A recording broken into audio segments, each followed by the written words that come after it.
ఈ అస్థికలనేవి మీ తండ్రి గారి చివరాఖరి జ్ఞాపకాలు. ఇవి నీటిలో కలిసిన మరుక్షణం భౌతికంగా ఆయన మీకు పూర్తిగా దూరమైపోయినట్టే.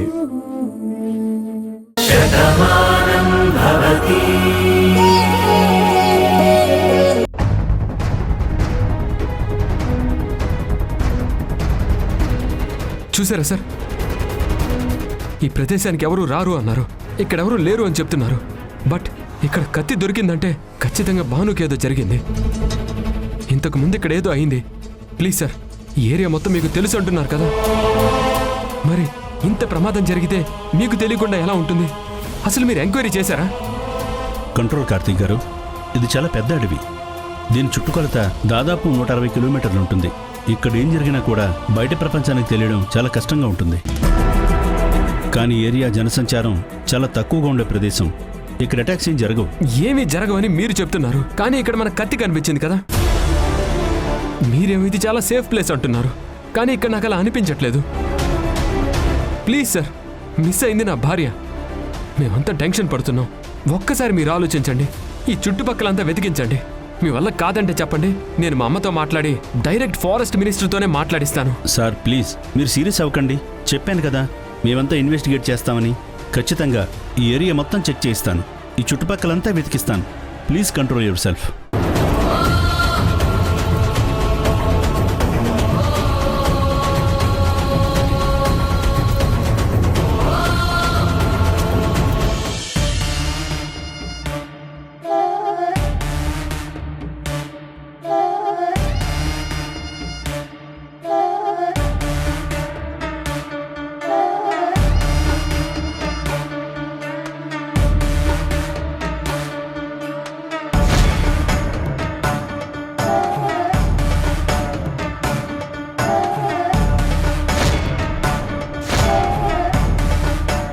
ఎవరివే నువ్వు? నా జీవితంతో ఎందుకు ఆడుకుంటున్నావు? నా ఆశను ఎందుకు అడియాసలు చేస్తున్నావు? నువ్వు ప్రేమించడానికి ఈ ప్రపంచంలో నీకెవరూ దొరకలేదా? మా మావయ్య దొరికాడా? నువ్వు మా మావయ్య జీవితంలోకి వస్తున్నావంటే నా జీవితాన్ని నాశనం చేస్తున్నావని నీకు అర్థం కావడం లేదా? నా వ్యధ ఇంట్లో ఉన్న వాళ్ళకెవరికీ పట్టడం లేదు. కనీసం ఏ దేవుడు నన్ను పట్టించుకోవడం లేదు. అందరూ నీ గురించి ఆలోచిస్తున్నారు. నువ్వు బాగుండాలని కోరుకుంటున్నారు. నువ్వు కోలుకోవాలని ప్రతి ఒక్కరూ పూజలు చేస్తున్నారు. ఆఖరికి రుద్రప్ప భార్య కూడా ఎక్కడో అడవిలో ఉన్న దేవతకు పూజ చేసి ఆ కుంకుమ తీసుకొచ్చి నీకిచ్చింది. అది నీ నుదుటికి పెడితే నువ్వు తొందరగా కోలుకుంటావని, నువ్వు కళ్ళు తెరిస్తే ఈ ఇంట్లో నీకు మా మావయ్యకి కళ్యాణం జరుగుతుందని తను కూడా చెప్పింది. అది జరగకూడదని నేను కోరుకుంటే మా అమ్మమ్మ నా చేత్తోనే కుంకుమని నీ నుదుటికి పెట్టించింది. మా మావయ్య చేత్తో నేను బొట్టు పెట్టించుకుని 3 ముళ్ళు వేయించుకుని జీవితాన్ని పంచుకోవాలని ఎదురు చూస్తున్న నాకు నువ్వొక శనిగ్రహంలా దొరికావు. అమ్మవారి అనుగ్రహంతో నువ్వు కళ్ళు తెరిచావు అంటే నా జీవితం అల్లకల్లోలమైపోతుంది. ఇంక నా ఆశలన్నీ అడియాసలైపోతాయి. నేను బ్రతుకున్న శవంగా మిగిలిపోతాను. మావయ్య నీ చెయ్యి పట్టుకుని నీతో 7 అడుగులు నడిస్తే నేను కాటికి అడుగులు వేయడం తప్ప నా జీవితంలో ఎలాంటి కళ ఉండదు. అసలు నేనేం పాపం చేశానే? నువ్విలా మా మావయ్య జీవితంలోకి వస్తున్నావు. వెళ్ళిపోయిన దానివి వెళ్ళి కనిపించకుండా ఉండిపోవాల్సింది, లేదా చచ్చిపోవాల్సింది. నీ ఊహ కూడా మావయ్యకి రాకుండా నేను మార్చుకునేదాన్ని. కానీ నువ్వు తిరిగొచ్చి నన్ను ఇంతలా ఏడిపిస్తున్నావు. నా ఉసురు ఊరుకునే పోదు. ఇంతకింత అనుభవిస్తా అనుభవిస్తా అనుభవిస్తా.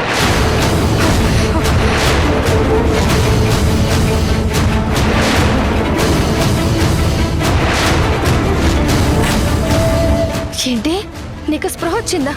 నువ్వు లేచావా? మరి కళ్ళు విప్పలేదేంటి?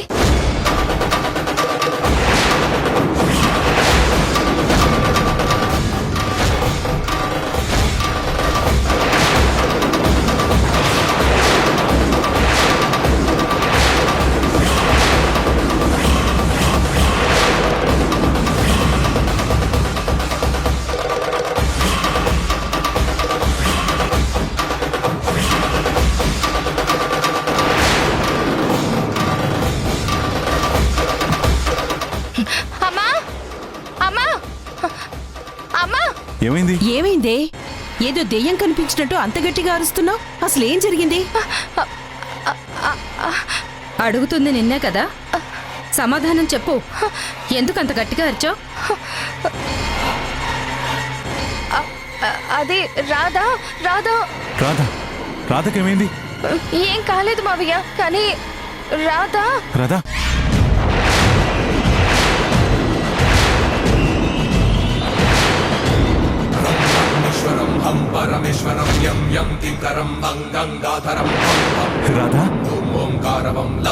రాధా రాధా రాధా రాధా అమ్మా అమ్మా రాధా అమ్మా చూడమ్మా చూడు.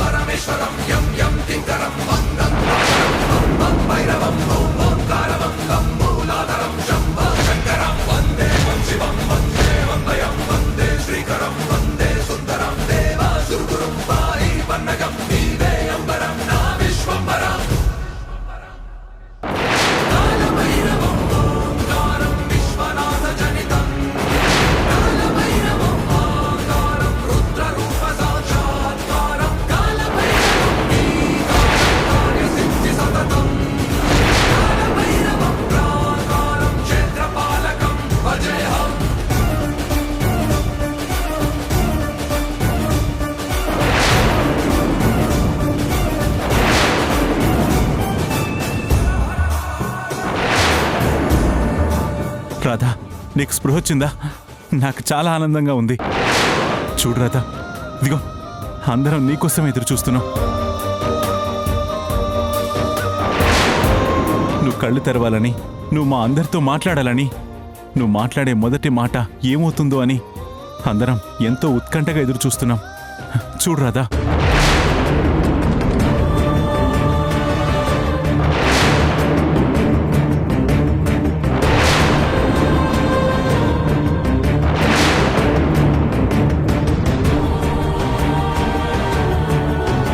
ఇది ఇంత తొందరగా కళ్ళు తెరుస్తుందని అస్సలు అనుకోలేదు. ఇప్పుడు ఇది కళ్ళు తెరిచింది అంటే తర్వాత ఏం చెప్తుందని నాకు భయంగా ఉంది. అత్తయ్య, రాధకి స్పృహ వచ్చింది. తను మామూలు మనిషి అవుతుంది. ట్రీట్మెంట్ ఫలించింది అత్తయ్య.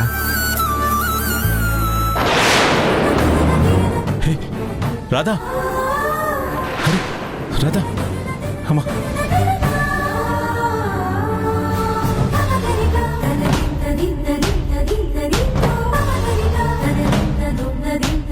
మాట్లాడు రాధా, నీ మాట కోసం ఎదురు చూస్తున్నాను. ఇన్ని రోజుల తర్వాత నువ్వు కలిసావు. నీతో మాట్లాడదాం అనుకున్న క్షణాన నువ్వు అన్కాన్షియస్లోకి వెళ్ళిపోయావు. తర్వాత నువ్వు ఎప్పుడు కళ్ళు తెరుస్తావా అని కంటికి రెప్పలా నిన్ను చూసుకుంటున్నాను. ఇన్ని రోజులకు నువ్వు కళ్ళు తెరిచావు. దయచేసి మాట్లాడు రాధా.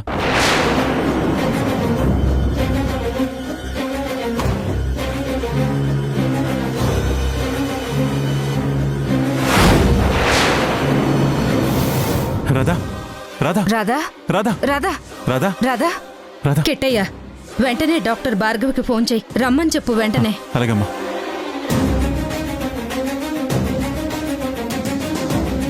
హలో భార్గవి, రాధకి స్పృహ వచ్చింది. అర్జెంటుగా నువ్వు ఇంటికి రా.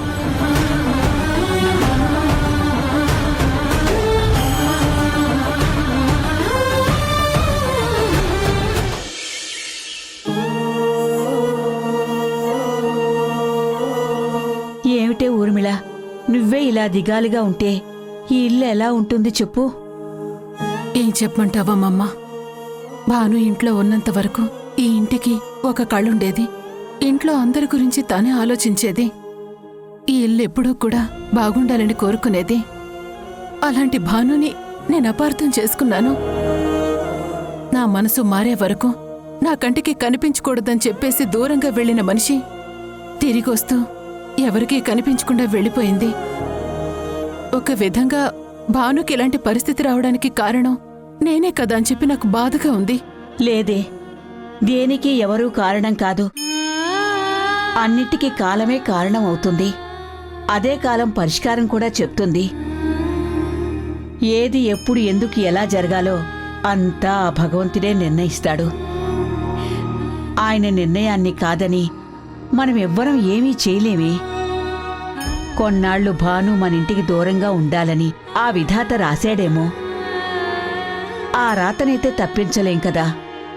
అందుకే ఇలా జరిగింది. జరిగిన ప్రతిదానికి ఏదో ఒక కారణం కనిపించేలాగా ఒక సమస్యని ఆ భగవంతుడే సృష్టిస్తాడు. ఆ సమస్య తీరే సమయం వచ్చేసరికి అంతవరకు కనిపించని దారులన్నీ వెతుక్కుంటూ వస్తాయి.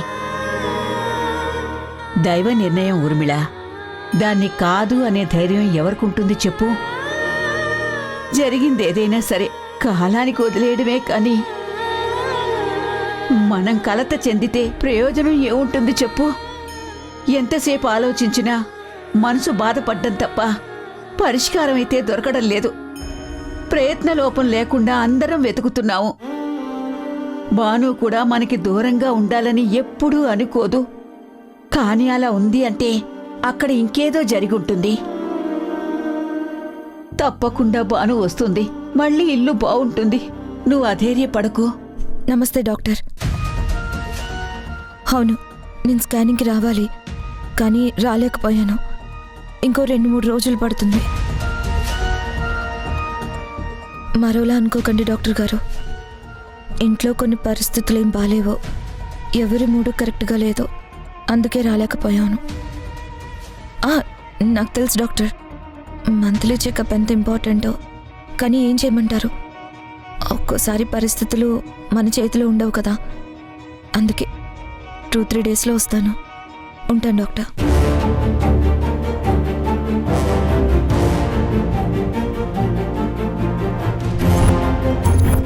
ఏంటి చాందిని ఇది? పరిస్థితులు ఎలా ఉన్నా సరే నువ్వు చెకప్లు మాత్రం కరెక్ట్గా చేయించుకోవాలి కదా. అప్ టు డేట్ మెడిసిన్స్ వాళ్ళిచ్చినటువంటి ప్రకారం నువ్వు కరెక్ట్గా వాడాలి. అప్పుడేనమ్మా నీ కడుపులో ఉన్న బేబీ హెల్దీగా ఉంటుంది.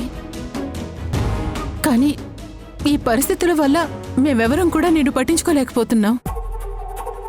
అందరం భాను గురించి ఆలోచిస్తున్నాం, కానీ ఇంట్లో ఉన్న నీ గురించి ఆలోచించలేకపోయాం. మమ్మల్ని క్షమించమ్మా. లేదు మమ్మీ, అందరం వదిన గురించి ఆలోచనలో ఉన్నాము. వదిన తిరిగి రావాలని కోరుకుంటున్నాం. మన ఇంటి మనిషి మనకు కనిపించకుండా పోయినందుకు ఎవరు ఇక్కడ ప్రశాంతంగా ఉండలేము. ఇందులో ఎవరిని తప్పు పట్టడానికి లేదు. ఎవరు నాకు క్షమాపణ చెప్పాల్సిన అవసరం లేదు. మీరే కాదు, నా ఆలోచన కూడా అలాగే ఉంది. పార్దు ఆలోచనలో కూడా అదే ఉంది. పరిస్థితులు బాలేనప్పుడు ఎవరూ ఏం చేయలేం కదా. చూడమ్మా, పరిస్థితులు ఎలా ఉన్నా జరగవలసిన పనులు మాత్రం ఆగిపోకూడదు. ఎందుకంటే కాలం ఎవరి కోసం ఒక్క నిమిషం కూడా ఎదురు చూడదు. తన పని తను చేసుకుపోతుంది. అలాగే మనం కూడా మన పని చేసుకుంటూనే ఉండాలి. అందులో నువ్వు ఒట్టి మనిషివి కూడా కాదు. నీ కడుపులో ఇంకో ప్రాణం పెరుగుతుంది. ఆ ప్రాణం ఈ ప్రపంచాన్ని చూసే వరకు కంటికి రెప్పలా మనమే కాపాడుకోవాలి. కడుపులో బిడ్డ ఇప్పుడు ఎంత హెల్తీగా పెరిగితే రేపు పుట్టిన తర్వాత అంత ఆరోగ్యంగా ఉంటుందమ్మా. ఆ విషయంలో ఎన్ని సమస్యలున్నా, అందరి మనసులు ఎంత బాగోలేకపోయినా నీ ప్రెగ్నెన్సీ విషయంలో మాత్రం అశ్రద్ధగా ఉండకూడదు. డాక్టర్లు అందుకే తప్పకుండా చెకప్ చేయించుకోండి అని చెప్తారు. ఇంతకీ పార్దు ఏడి? పార్దు, పార్దు! ఏంటి బామ్మా? చాందినిని స్కానింగ్కి తీసుకెళ్లాలంట కదా, ఇంకా తీసుకురాలేదేంటని డాక్టర్ ఫోన్ చేశారు. మర్చిపోయాను బామ్మా. భానుని ఎలా కనిపెట్టాలని ఆలోచన తప్ప ఇంకే ఆలోచన నాకు లేదు. నన్ను క్షమించు. చూడు, ఈ ఇంట్లో ఇంకెవరూ ఎప్పుడూ కూడా క్షమాపణ అడగద్దు పార్దు. ఎందుకంటే ఎవరి వల్ల తప్పు జరగలేదు. అందరం అందరి గురించి ఆలోచిస్తున్నాం. మనందరి గురించి ఎంతో ఆలోచించేటువంటి భాను గురించి మాత్రమే ఆలోచిస్తున్నాం. అది తప్పు కాదు. కానీ చాందినిని కూడా మనమందరం కంట కండి పెట్టుకుని ఉండాలి. నీతో పాటు మేమందరం కూడా మర్చిపోయాం. చూడు, ఇక ఈ విషయాలేవి నువ్వు ఆలోచించుకో. భాను గురించి వెతుకుతూనే చాందిని విషయంలో కూడా మనం చాలా కేర్ఫుల్గా ఉండాలి. మీరిద్దరూ వెంటనే హాస్పిటల్కి వెళ్ళండి. చాందినికి స్కానింగ్ చేయించి తీసుకురా. అలాగే అత్తయ్య, ఇప్పుడే బయలుదేరుతాం. ఉమ్. చాందిని, రిపోర్ట్స్ తీసుకొస్తాను.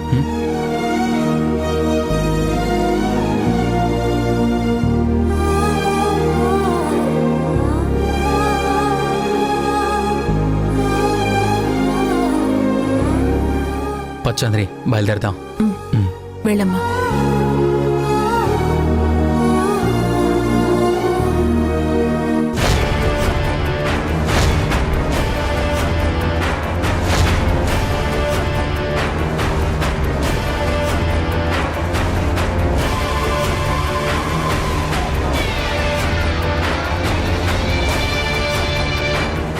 ఏమండి మీ పేరు? సింహాచలం అండి. చూడండి సింహాచలం గారు, మీ ఊరికి దగ్గరగా అడవి ఉంది కదా, ఆ అడవి దారిలో ఈ మధ్యకాలంలో ఏమైనా గొడవలు జరిగాయా? భలే వారండి, ఇది చాలా ప్రశాంతమైన ఊరండి. ఈ చుట్టుపక్కల గొడవలు ఏమీ జరగవు. ఆ అడవి దేవత అందరినీ చల్లగా చూస్తుంది. నాకు తెలిసినంత వరకు ఏమీ జరగలేదండి. అక్కడ ఏదో గొడవ జరిగినట్టుగా మాకు ఆధారాలు దొరికాయి. ప్రశాంతమైన అడవిలో కత్తులు ఎందుకుంటాయి? ఏదో ఒకటి జరిగితేనే కదా అక్కడుంటాయి. అందుకే మేము అడుగుతున్నాం. మీరు ఎవ్వరికీ భయపడాల్సిన అవసరం లేదు. మేము అడుగుతున్నాం కదా, ధైర్యంగా చెప్పండి. ఇందులో భయపడడానికి ఏముందండి? జరిగితే జరిగిందని చెప్తాము, జరగకపోతే జరగలేదని చెప్తాము. నాకు తెలిసి ఏమీ జరగలేదండి, అందుకే చెప్తున్నాను. బాగా గుర్తు తెచ్చుకోండి, 4-5 రోజుల క్రితమే జరిగింది. ఇక్కడ దగ్గరగానే అయింది కాబట్టి ఈ ఊర్లో ఖచ్చితంగా తెలిసే ఉంటుంది. అందుకే మేమందరం వెతుక్కుంటే ఇక్కడికి వచ్చాం. ప్లీజ్ కొంచెం గుర్తు చేసుకోండి. నేనేం మర్చిపోలేదండి, ఏం జరగలేదని చెప్తున్నాను కదా. అదేంటి బాబాయ్ ఎలా అంటావు? 4 రోజుల క్రితము అడవిలో గొడవ జరిగిందని ఊర్లో అందరు చెప్పుకున్నారు కదా, మరి ఏం జరగలేదంటావేంటి బాబాయ్? గొడవ జరిగిందా? ఎక్కడ జరిగింది? ఎవరెవరు ఉన్నారు? అదేనండి, అడవిదారిలో ఎవరో రౌడీలు కొంతమంది దాడి చేశారు. ఒక అమ్మాయిని తల మీద బలంగా కొట్టారంట. ఆ అమ్మాయికి దెబ్బ తగిలిందని అందరూ చెప్పుకుంటున్నారు.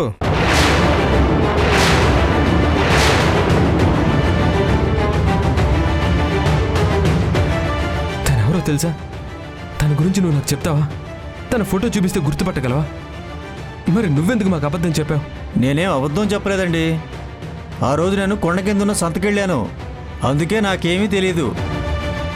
తర్వాత ఆ గొడవ గురించి ఎవరూ పెద్దగా ఏమీ మాట్లాడుకోలేదు, కాబట్టి నేను మీకేమీ చెప్పలేకపోయాను. నువ్వు చెప్పు, నువ్వు వాళ్ళని గుర్తుపడతావా? నేను కూడా ఆ రోజు లేనండి, సంతకు వెళ్ళాను. ఊర్లో అందరూ చెప్పుకున్నదే నేను మీకు చెప్పాను. ఎప్పుడు ఇలా జరగలేదు, ఈ మధ్యనే జరిగిందన్నారు. అది కూడా ఈ ఊర్లో వాళ్ళు కాదు, ఎవరో బయటి వాళ్ళని చెప్పుకుంటున్నారు.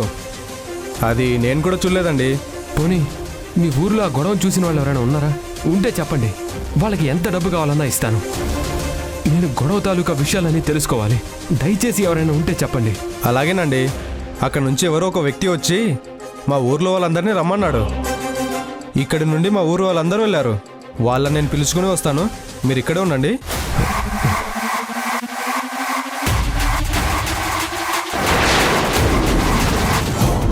కొంపు తీసి అటాక్ జరిగింది భాను మీదేనా? నేనేం ప్లాన్ చేయలేదు కదా. మరి భాను మీద ఇంకెవరు అటాక్ చేసుంటారు? నేను తప్ప భానుకి ఎవరూ శత్రువులు లేరు కదా. జరిగింది భానుకి అయితే భాను ఎక్కడుందో తెలిసిపోతుంది. భాను తిరిగి వచ్చేస్తుంది. అప్పుడు నా పరిస్థితి ఏంటి?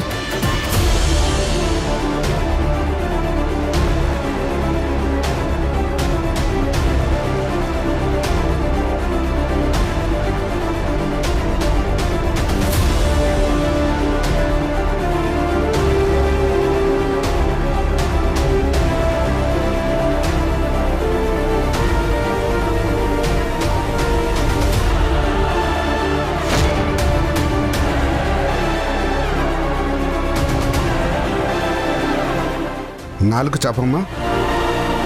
భార్గవి, బీపీ మిషన్ ఇవ్వమ్మా. అలాగే డాక్టర్.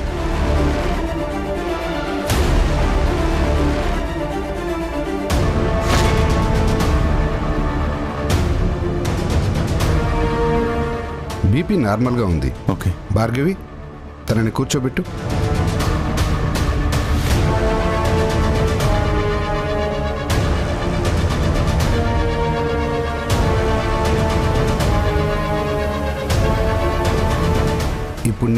ఎలా ఉందమ్మా? బానే ఉంది.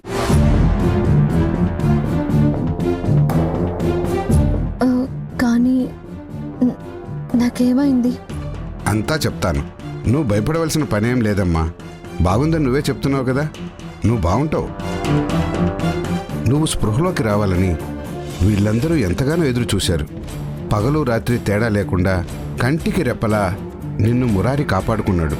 నువ్వు ఏం మాట్లాడతావో అని నీ మొదటి మాట కోసం వీళ్ళందరూ ఎదురు చూస్తున్నారు.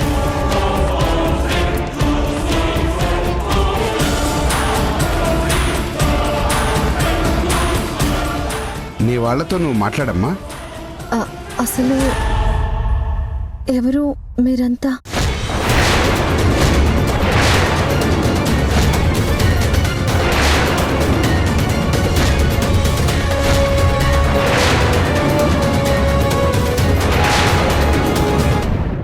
మేము వెళ్లేసరికి అక్కడ ఓ పెద్ద గొడవ జరుగుతుంది బాబు.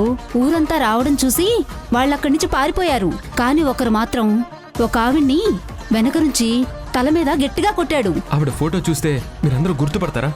గుర్తుపడతాం బాబు. ఫోటో ఉంటే చూపించండి.